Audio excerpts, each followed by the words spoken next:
Welcome to Portland Rising, a monthly news, interview, and arts program produced by the Phoenix. The city of Portland has a housing crisis. Apartments are not affordable, even for those with stable incomes. Various attempts to address this issue in the form of rent control have not necessarily solved the problem. Rents reportedly have gone up 84% between 2013 and 2023. In June, Portland voters will have a chance to change the rules of the rent control law that was passed in 2020, which limited rent increases and tied them to the rate of inflation. And that law was further changed in last November in 2022. There's now an attempt to adjust part of that law brought by the Landlords Association. With me to discuss this issue is Britt Vitalius, head of the Rental Housing Alliance, which has sponsored the referendum, and Buddy Moore, an activist, a tenant activist, and a former member of Portland's Rent Board, who is an opponent of the referendum. Gentlemen, thank you so much for joining me here this evening. Britt, please tell me what you see the problem is with the current rent control ordinance and what your ordinance and what your referendum would do to fix that. Yeah, well, thank you so much for having me, and Buddy, I love having these discussions. Housing is a real issue, not just in Portland, it's all over Maine and it's all over the country. And what I really hope that we can start to do as a community is wrestle with the issue and have conversations. This is now going to be our fourth referendum on rent control in 6 years.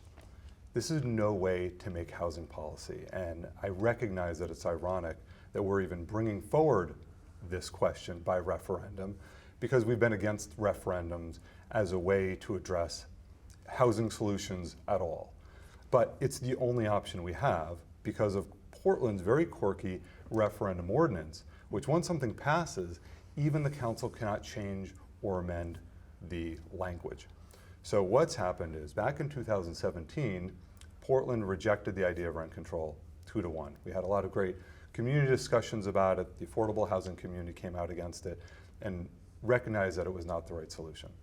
Well, it was on the ballot again in 2020, and we all know what was happening then. We were shut down for COVID. We could not have community discussions, and it was a really polarized election dominated by the presidential election and the Senate race. So we couldn't get our message out. People go to the polls and voted on a 17-page rent control ordinance based on a title and a summary. And I'm willing to bet that if you go and ask around Portland the details of what people voted for, they probably don't understand it. And then that same thing happened again 2 years later in 2022 when it was on the ballot again with 12 other questions. And most of those questions were rejected, but the new rent control, which really tightened down all the provisions of the others, so it was just a very wonky sort of line by line edit of the existing ordinance, that also passed. So now here we are in, 2023, and we're looking at these 17 pages and saying, we're not even going to try and reject it out of hand. We're not going to try and make some wish list for the landlords. This is not really the ideal for what we think would be good housing policy. We want to put something on the ballot that is simple, that people can understand, that brings our rent control much more in line with other states and municipalities, and is going to be better for tenants, better for landlords, and better for the city of Portland. So what is the specific change? Right, so is it okay if I read it? Because it's that short, so. Right, sure. Great. So the summary says, this is an act to amend rent control and tenant protections. An act to amend rent control and tenant protections maintains all tenant protections established in the existing rent control and tenant protections ordinance. The act removes incentives for landlords to increase rents for existing tenants and discourages no-cause evictions by allowing for the establishment of new base rents at the time of a new tenancy, but only in instances when the prior tenant moves out voluntarily. So that's the summary. That's the ballot summary. That is That's the on ballot the summary. ballot. So that's what people are going to read. And then the remainder, the actual change, is about this much. And what is that? I want to get to So the it's one specifics. paragraph, and Right. I'm going to read the most important sentence. We can read the rest of it, too, but there's one important sentence. So the first sentence is really the title: base rent upon new tenancy following voluntary termination. So that's the header of the paragraph. The next sentence says, if the tenancy of a covered unit is terminated voluntarily by a tenant, the landlord may establish a new base rent at their discretion. So there's no limit at all. That's the basic change when a tenant leaves When voluntarily. the tenant leaves voluntarily. Right. So doesn't that just open up, unfettered rent increases where we have a rent problem in this city? So the thing about policy is it's never quite as simple as it seems. So let me back up and explain why we thought this was important. Most landlords in the city of Portland don't raise their rents on existing tenants. So let me give you an example. So I had a young woman who was in a studio for about 9 years. Her rent was $700 a month. This is the situation for most tenants in the city. They're there, they're happy, the landlord doesn't want turnover, they have a relationship with their landlord, and they stay. Well, now with the current 17-page ordinance that exists today, when that tenant leaves, the rent can only go up by 5%. So if I've had that rent at $700 for the last 9 years, and this passes, and when she does finally leave, I can only go up by 9%, what is the housing provider going to start doing now? They're going to start raising the rent every single year because they're so far behind the market rent, they're never going to catch up. So the result of the current rent control ordinance is that existing tenants saw more rent increases than ever before because everyone's going, oh crap. So do I'm you have never gonna evidence catch up. of that? Is that, have you done a study to indicate that? You can ask just any one landlord example? and any tenant. May Yeah. I, may I respond? Just, to that? yeah. Thank you. Just, yes. Haven't we, one of the members of the rent board Amir Faimil Mohammadi, who recently left and worked on the rent control study that was done, the rent study, suggests that he felt that the current rent control ordinance had been effective in restraining rents and was working pretty well. Haven't we shouldn't we give it more time to work and maybe get the rent board working better? Brief answer. The brief answer is no. It's a terrible policy all around. It did not go through any public debate. It was written by one far political faction. So there's no reason to think this is a good policy to begin with. So that would be my starting premise. This had no public input. We didn't hear from affordable housing providers. We didn't hear from counselors.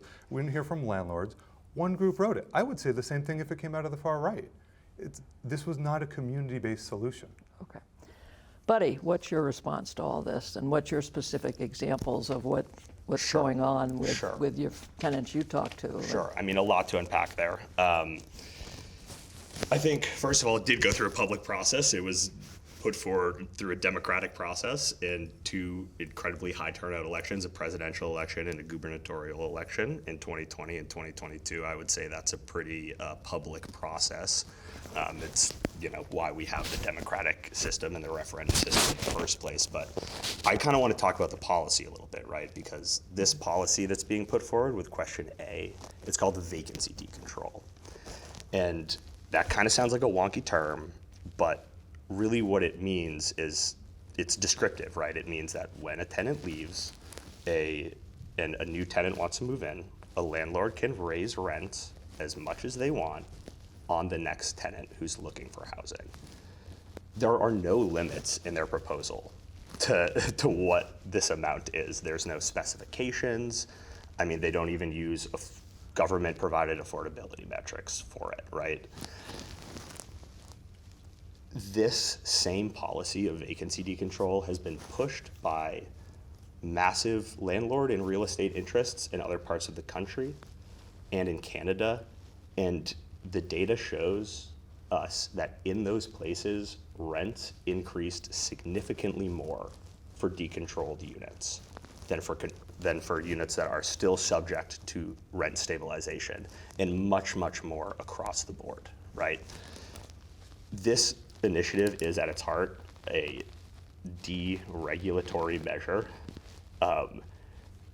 It has not succeeded where it has been implemented, to the point where it was actually banned in New York State in 2019 as a practice. What specifically was banned? Vacancy D Control, this policy of on-rent stabilized units, of allowing landlords to destabilize rent, to decontrol rent, to raise rent to whatever they want when a new tenant is about to move in. If this passes, it is going to make things much, much harder for working class tenants like myself, for housing insecure people like myself.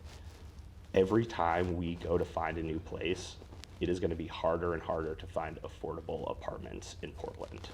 It is going to lead to greater housing insecurity, more cost prohibitiveness, less affordability for tenants in Portland, and increased gentrification and displacement of our community members, of the community members who help make our city run.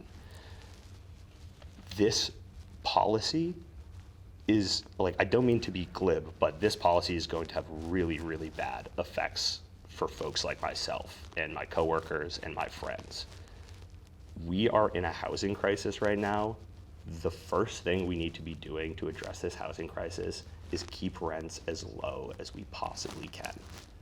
And this proposal simply will not do that. Now, go ahead. No, you go. I just want to address, a misconception that I think has been floating around, in which Britt just repeated, that rent control has forced landlords to raise rent, or it's led to higher rent increases. Now, the data from our city actually shows that on units that are covered by the rent stabilization ordinance, since rent control has been in effect, those rents have risen less than on exempt units. So exempt units have seen greater rent increases since the rent stabilization ordinance passed. So can you explain the exempt units? yes, so there are some units small landlords are, landlords who live in the building, might have a few units in the building, are exempt from the ordinance. They've actually raised rents more on tenants than on stabilized units. And of those units where rent was raised, it was raised much more under exempt units than it was stabilized units. Now, what's most concerning about the data from the city is that there seems to be a significant number of folks who are totally flouting the ordinance, who have raised rent by more than 10%. And Jessica Hanscombe, the head of permitting and inspections, said this very thing to the city council. I'm not sure we're in a place where we can trust landlords to be benevolent and not raise rents exorbitant amounts on new tenants when there is a large cohort of folks who aren't even following the rules of the ordinance.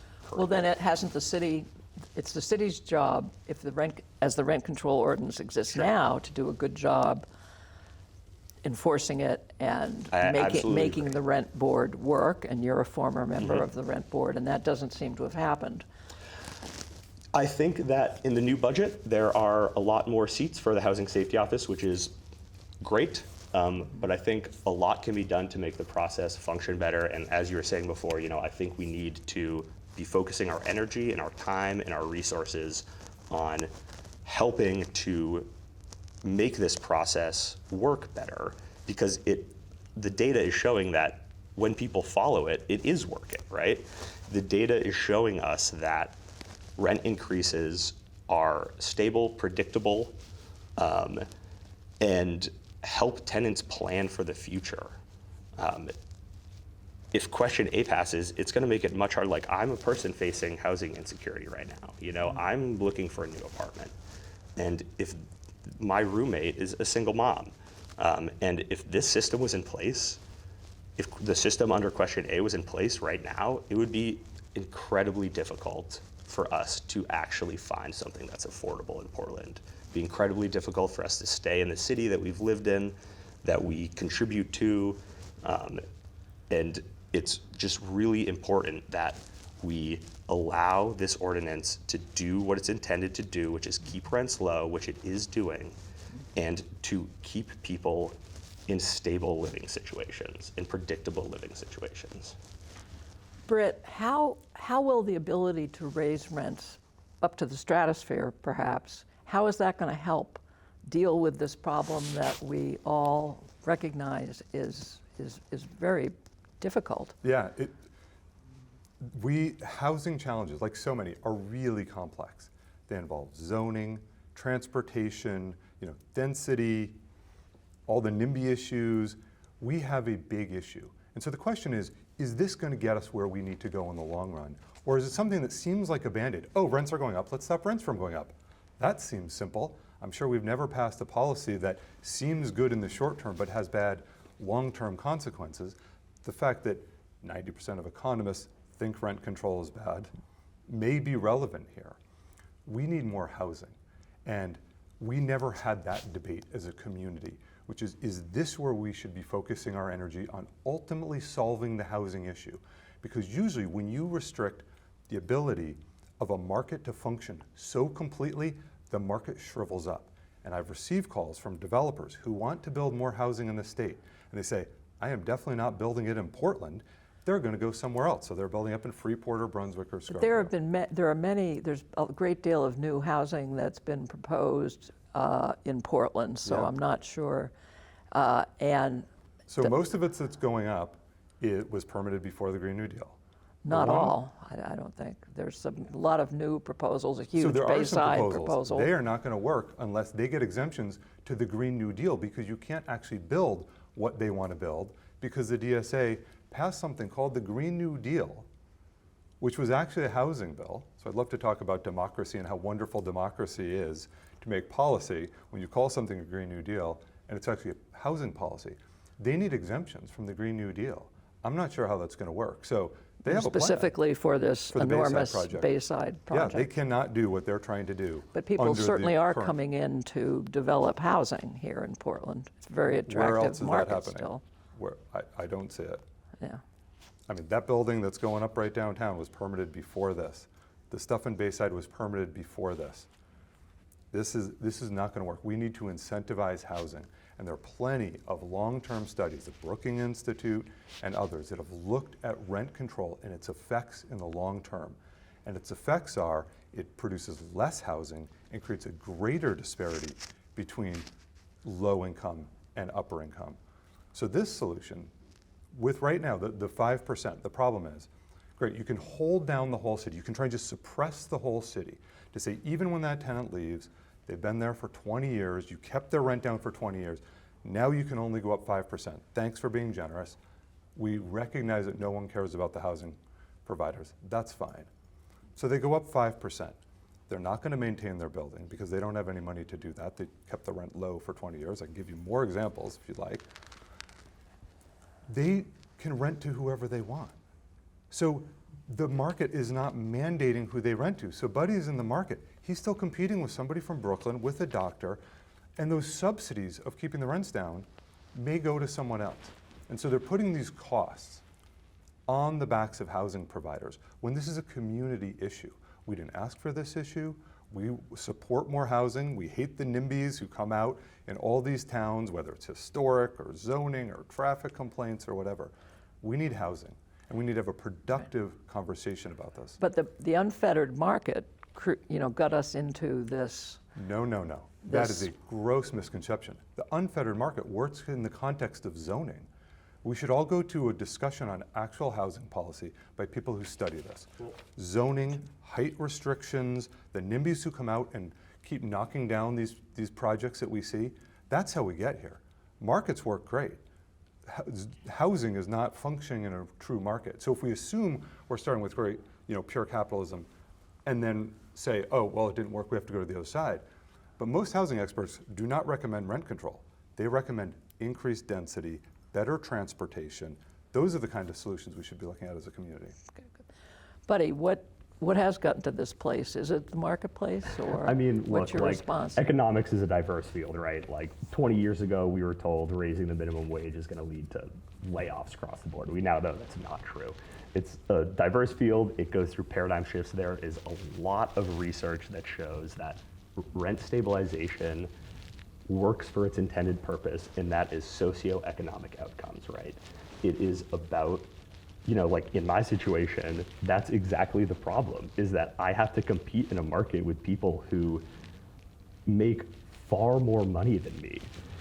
So rent stabilization is really about protecting low-income communities, marginalized communities. So how does it do that? In that situation, how does it do that? May I please finish? So, that being said, we're here talking about the Green New Deal, but I would like to talk about, the issue and the policies of rent stabilization, right? The thing is, I don't disagree with you. I think the vacancy rates in Portland are terrible, but because they're so low, that gives all of the leverage in the market to landlords to raise rents up to whatever they want, because they know that they can profit more from the scarcity in the market.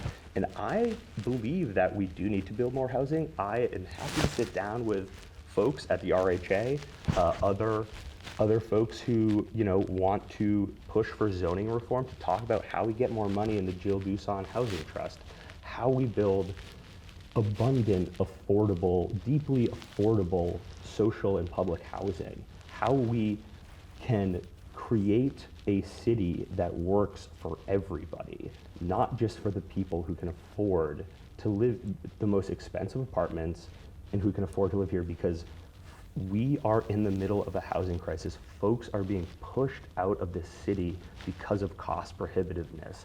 The fact is, this proposal will make Portland more cost prohibitive to those people. It will make it much harder for the lifeblood, for the soul of our city to stick around and make Portland what it is. Britt, two questions.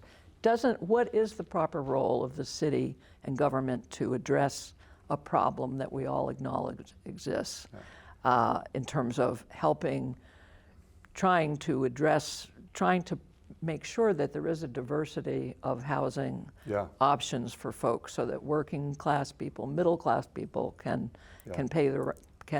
find housing, and not just wealthy people from away, who have come in and bought up the housing and limited the supply. Yeah. What is the role of government to work on that problem? Well, these are deep philosophical questions, and we can go there, that we're going to get deep quickly. I just want to come back to one phrase, because it's been repeated a couple times, and it's one of their main sort of slogans against us, and even I've seen it repeated other places, is that they can raise the rents to whatever they want. That's actually not true. I can't charge whatever I want. We could charge what somebody's willing to pay. So we could raise it to fair market rent, and that might be a more accurate phrase than whatever we want. But there's no limit on it, and we've proven that people there's no are limit on coming in anything else. and willing to pay a great deal to live There's here. no limit on anything else, and there's never been a limit on that before. But would you agree that the phrase "whatever they want" is not accurate? Well, there's no limit in the ordinance. Can I get $100,000 a month for my unit? Pardon? Can I get $100,000 a month for my unit? No, I can't get whatever I want. I can get what somebody's willing to pay, just like every other market. So we're changing our paradigm, and we're now coming from the assumption that the market should not be able to function at all, and anything even approximating the market is whatever we want. I just want to acknowledge how our language has shifted here. Would you acknowledge that we can't charge whatever we want? Well, I mean, there's always a limit on what you can charge. That's what would the sort limit of be? goes without saying. How would we find the limit? But they certainly. Isn't it true that they would go up, Buddy? I don't know. Maybe you have a reaction to that. Like you can look at data from other cities who've implemented this, and it shows that rents are almost. There's a report from Santa Monica that shows that rents doubled since Vacancy D Control was put in place. All of the evidence shows us that this very policy that's being proposed in Question A will lead to higher rents across the board. Look, Is it true that we can charge whatever we want? Look, I've just asked that question a couple of times look. because you say it. May I please just allow me to finish? So, there's this conflation of these terms, right? Fair market rent is a thing that is determined, has a strict definition, right? It's determined by the government to help set certain housing policies. That's not outlined in the ordinance. It doesn't say you can raise it to fair market rent. It says you can reset the base rent when there's a vacancy. I mean, maybe there are some limitations, but charging market rent is not necessary for making a profit. Frankly, the ordinance allows for landlords to receive a fair return on their investment. Explicitly, what this is really about, though, is about how this is going to affect tenants in Portland. How it's going to affect tenants in a housing crisis. The first thing that we need to do in this housing crisis is keep rents as low as possible on the units that we do have. We're actually running out of time, believe it or not. I know this Goes some fast. fun. It does go It's a rich fast. subject. Just quickly to change the subject a bit, we may not answer the questions that Britt and I have both posed to each other. Can the rent board be made to work? It's having trouble working right now, and for a lot of reasons. Just quickly. I believe so. I think that part of the issue right now is that HSO needs more funding, it needs more staff, and that's in the new budget. I think that will happen. There'll be it's in the new. There's 3 more roles that are going to be, 3 more jobs that are going to be created for HSO to help enforce the ordinance. I think that is a huge step. How does that help the board? Well, because they are allowed to provide a screening process for landlords who are applying to it, and also I will say that the rent board just implemented these new rules from 2022. They just finished doing it. Just went into effect in April. We're getting close to wrapping up. Britt, a quick final word, if you have one. Can the landlords live with the rent board? I'm just wondering. Oh, the rent board is an unmitigated disaster, and they can't even get people Like a to clear volunteer answer. for it. And we've asked the city staff to see if they could give us a distillation of the decision so that we can give guidance to our members. What do we need to do to be approved? And the staff said, we don't know. You go back and watch all it's the videos of unclear. all the rent board meetings to try and get an indication of how they might roll That's for you. right. So good luck with that. Okay. Well, we do have to close. Really, thank you very much. Lively discussion. And I want to urge people to vote on June 13th. Voting is open right now, and to inform yourself on this issue.